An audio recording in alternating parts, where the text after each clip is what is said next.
எல்லோருக்கும் வணக்கம்ப்பா. நம்ம இப்போ எங்கே வந்திருக்கோன்னா துத்திக்கீரை பறிக்க வந்திருக்கோம், நானும் எங்கள் அம்மாவும். அது எதுக்காக நல்லதுன்னா மூலத்துக்காக ரொம்ப நல்லது. இது மூலத்திலே 3 இது இருக்குது: உள் மூலம், வெளி மூலம், பௌத்திரம். அதுக்கு இந்த கீரை எங்கே கிடைக்குன்னா கிராமப்புறங்களில் அதிகமாக இந்த சாலை ஓரம், ரோட்டு ஓரத்துலலாம் அதிகமாக கிடைக்கும்.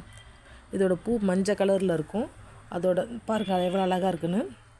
இதோட காய் பார்த்திங்கன்னா ஜிமிக்கி மாதிரி இருக்கும். நாங்கள் சின்ன பிள்ளையில் அதை தோடு மாதிரி செஞ்சு காலையெல்லாம் மாட்டிக்குவோம். அப்போல்லாம் பார்த்து இந்த கீரையோட அருமையெல்லாம் தெரியாது. பாருங்கள் இந்த காய் எப்படி இருக்குது. இந்த கீரை உடல் சூட்டை குறைக்கும். இது மோரில் கலந்து கீரையை அரைச்சி மோரில் கலந்து குடிக்கலாம். இது எப்படி செய்யலாங்கிறத பார்க்கலாம்.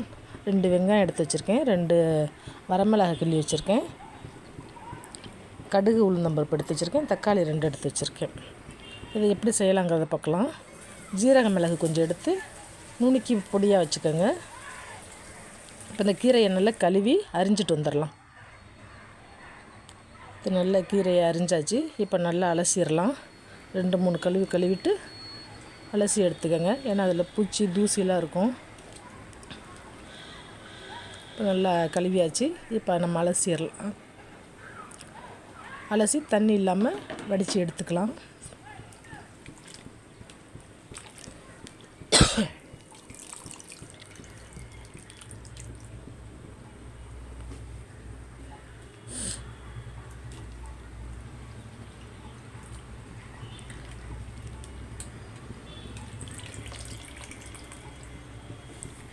இப்போ நம்ம கீரை அலசி எடுத்தாச்சு. இதுக்கு நம்ம பாசிப்பருப்பு கொஞ்சம் எடுத்து நல்லா அலசிடலாம். தண்ணி ஊற்றி நல்லா 2-3 கழுவிக்கங்க. அலசிட்டு தண்ணியை வடிய விட்டுறலாம்.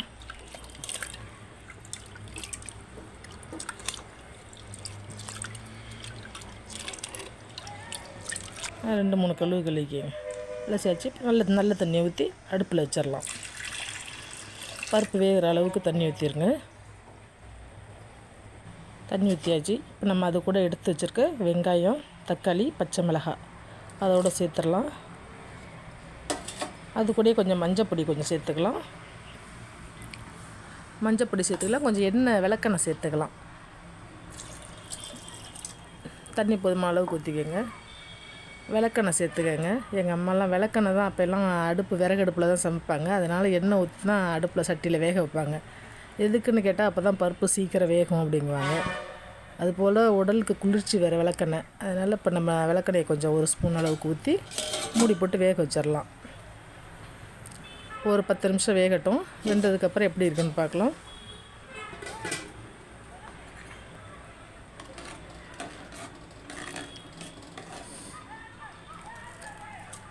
பாதி நேரம் தான் வெந்திருக்கு, இன்னும் கொஞ்சம் வேகணும். திரும்பி மூடி போட்டு மூடிடலாம்.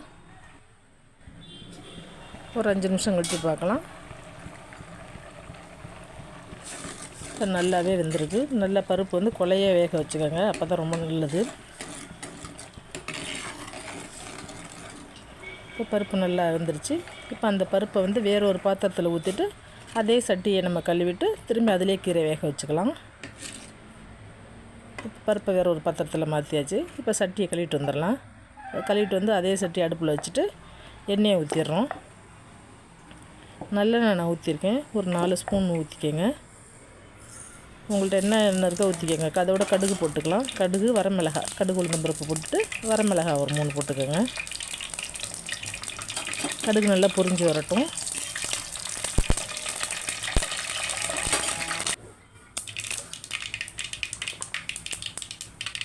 நல்லா பொரிஞ்சிடுச்சு. இப்போ நம்ம கட் பண்ணி வச்சுருக்க வெங்காயத்தோடு சேர்த்துடலாம். வெங்காயத்தை சேர்த்து நல்லா பொன்னிறமாக வர வரைக்கும் நல்லா கிண்டி விட்ருங்க.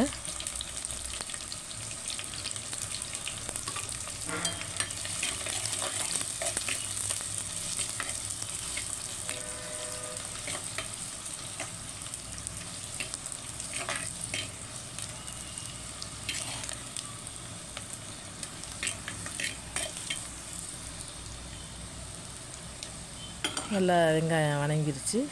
இப்போ அதோடு நம்ம எடுத்து வச்சுருக்க தக்காளி பழத்தை சேர்த்துக்கலாம்.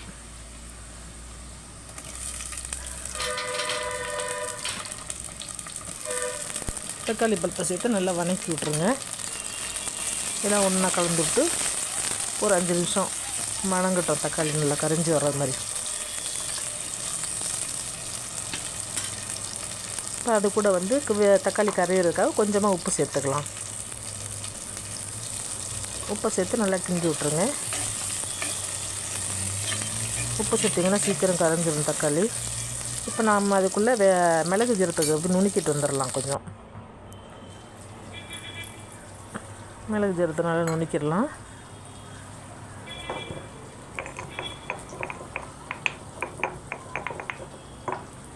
மிளகு ஜீரகம் இப்போ நுணுக்கியாச்சு. அதை வந்து அந்த சட்டியில் அதோடு சேர்த்துடலாம். வெங்காயம் தக்காளி வணங்கிக்கிட்டு இருக்கிறதோட சேர்த்துடலாம். எடுத்துட்டு நல்லா கலந்து விடுங்க. நல்லா வாடையாக இருக்கும் ஜீரகம் சேர்க்குறப்ப. இப்போ நம்ம அலசி வச்சுருக்க கீரையை வந்து அதோடு சேர்த்துக்கலாம். தண்ணி இல்லாமல் கீரையை எடுத்து போட்டுக்கோங்க. அந்த கீரை வந்து நல்லா பச்சை வாடை போகிற அளவுக்கு நல்லா சுண்டி வரணும். அப்போ தான் நல்லாயிருக்கும்.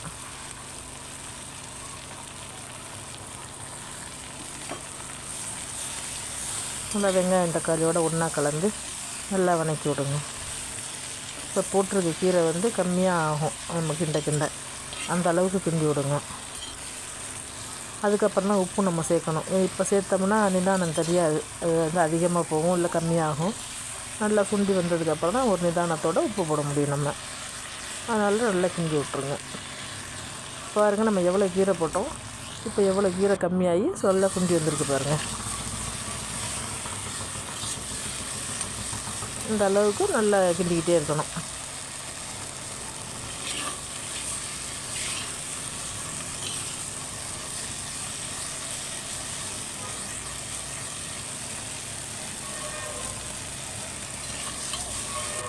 நல்லா இப்போ கீரை சுண்டி வந்துருச்சு.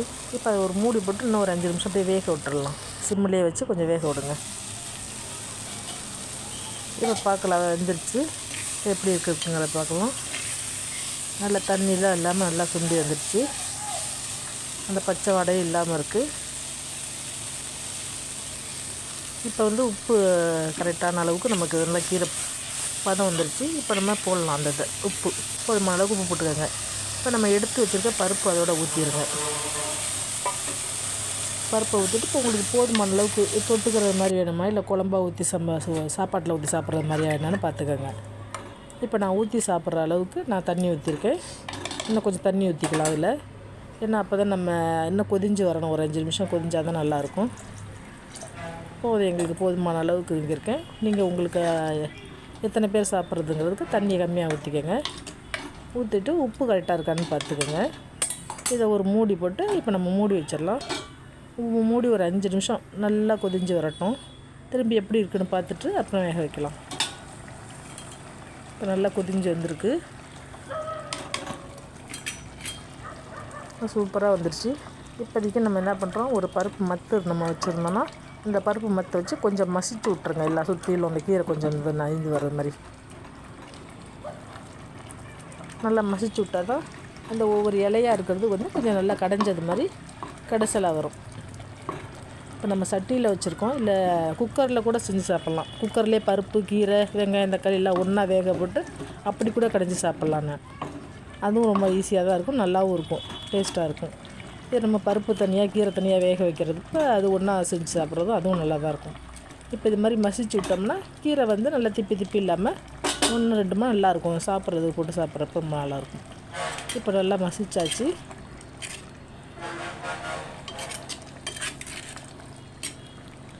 இப்போ அது உப்பு காரம் கரெக்டாக இருக்கான்னு கொஞ்சம் பார்த்துக்கிறேன். உப்பு காரம் கரெக்டாக இருக்குது. இப்போ மூடி போட்டு இன்னும் ஒரு 2 நிமிஷம் அப்படியே மூடி வச்சுருங்க.